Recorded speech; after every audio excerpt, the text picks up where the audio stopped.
I know death. He's got many faces. I look forward to seeing this one. What do you want me to say?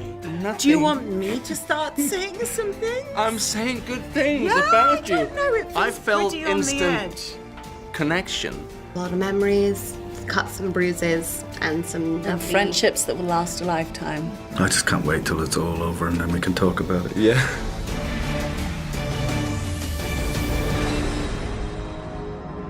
I really have enjoyed the journey as a whole. It's extraordinary when you've got 80 hours of TV. You can let stories unravel at a much more kind of lifelike rate, I suppose, you know, and things unfold in ways that you don't expect.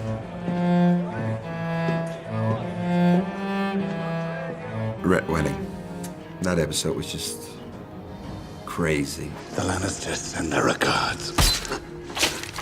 I'm such a cliche because the two moments for me is the decapitation of Sean's character and then the Red Wedding. That was where you were like, holy moly, what's going on?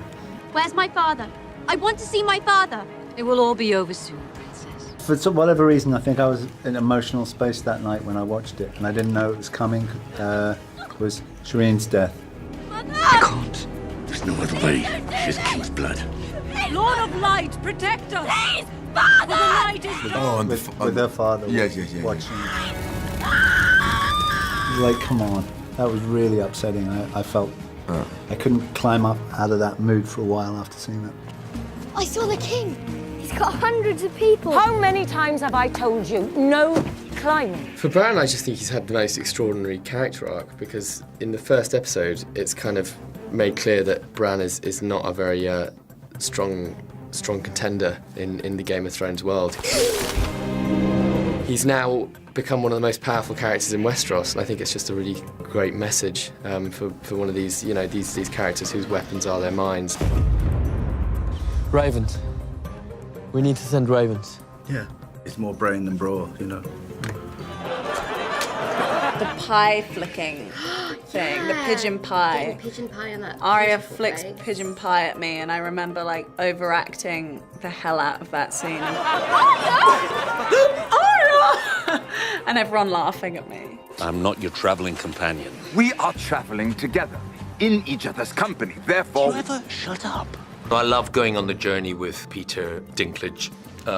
During that season, we had we had great fun doing that. all I've ever wanted was to serve you. I love you. I'll always love you. But Daenerys and being by her side has always been kind of my strongest associations. I return to your service, my queen. If you'll have me. It would be my honor. In her line of things, right through all the seasons, we lived a very peripatetic existence. We're always on the move, and that was a lovely thing. So I enjoyed all the various locations that the crews look forward to. So, yeah. All my life I've been hearing, Jaime Lannister. What a brilliant swordsman. He was slower than I expected. But I think it's safe to say that you have Just grown stop it. as a human being. Really? Beyond it is just so as- sad just as when an he actress. shows this side of himself. A childhood must have been awful for you. Were you a foot taller than all the boys? The mad, delusional egomaniac that also with a strange Svengali complex. You have done nothing other than agitate me. You move well. A great beast of a woman. Typically male, your attitude towards me. You believe that you made me. Believe that you made me. I don't believe I made you. Really? I've just helped. Right, okay. You've done the bulk of the work yourself. Okay, okay. You've proven yourself the greatest captain on the 14 seas. And a true friend to the crown. The scenes with Jaime and Cersei in the throne room. There's nothing quite like it, is there? The love of the people. And on the boat where he gets to slaughter a lot of people. I have her. Come and get her. And then he sees Elphys' character jump off. He'd like jump overboard.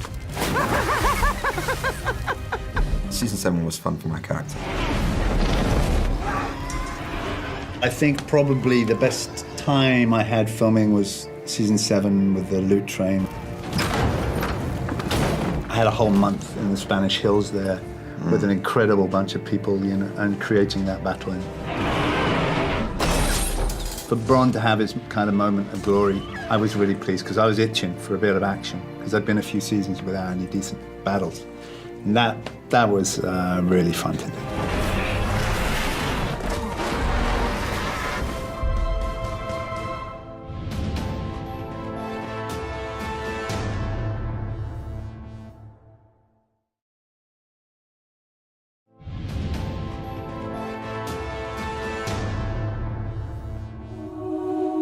Everything you did brought you where you are now. Where you belong. Oh, Game of Thrones kind of has been my life. It's quite hard to remember life before Thrones because I was like 10. Wow. Definitely been an unusual experience to most other. Half your life? Yeah. Wow. Samuel Tarley of Hornhill. I mean, I was of Hornhill. I've come to take the black. My first day was very, very odd for me because it was my first day's professional work as an actor. I yield! Please, no more! So I arrived on the first day and just didn't know anything. We did 3 hours camera training at school, and then my 4th hour was in Game of Thrones. So I found that really I felt like a real fish out of water and kind of really hard to adjust to. I had no idea that a working day could take so long. I remember having these dresses on that were really long and it was really muddy, so we had to clip up our dresses. Yeah. And then I remember like not being trusted ever to eat my lunch without a blanket, like a bib blanket. Like, it was kind of humiliating, honestly. I mean, I was definitely like a child, but I was like, I'm grown up now, but I like would 100% get gravy and peas all over my dress. Yeah, you would. It's quite an Arya thing to do, though. Isn't it? It was very true on to brand. character. Yeah. Very on brand. I didn't think we'd get along because the I knew first from the time moment I saw I her. met Nikolai, he was off with me. You're much happier in daylight. I saw him in a makeup truck. Someone said I was very nervous because I thought Nikolai was a great actor. And they said, "Do you want to meet Nikolai?" And I said, "No, I'm really nervous." And they said, "No, he's fine." I went in and he's sitting in the chair and looked at me and just looked me up and down and said, "Yes." And that's how we met. And then after that, and I got annoyed actually because really no she one never had gets treated me annoyed. like that before. And then the next time was at the read-through when you marched up to me and said, "We need to go and rehearse now." And I said, "Well, I'm actually having sex." And you said, "Well, I hope you're not going to be difficult about all this." Wow. That's what you said. It's And really then not Nina Gold said, "Oh, this is great. This is exactly what we wanted. We didn't know it would turn out like this." It's a long way to King's Landing. Might as well get to know one another. That's Never somehow once that's did not, I. that's- Really, what do that's- you no, remember? I actually remembered that we instantly hit it off. Valyrian steel. It's yours. Where? It was just like, do you want to go have a drink? Yes, let's go have a drink. We would talk about personal stuff, Gwen's love life. And I realized that... Stop it! Just stop it! I'm proud of you. I am. Yeah, on my first day, I was in this oasis in Morocco. It's this beautiful thing, and there's like hundreds of people, not just crew, there's like supporting artists and horses, and they like blocked out this whole area. And just thinking, like, I'm definitely gonna get fired. There's no way they're gonna bring me back. They're just gonna reshoot this with somebody else, I'm sure. And then on my last day, I remember feeling really like, I'm a part of this. Like, I felt like I really belonged. I didn't want to like leave something that felt like such a big part of my life. What do you remember from your last day? I remember thinking that I wasn't going to humiliate myself by crying. Crying and crying and crying.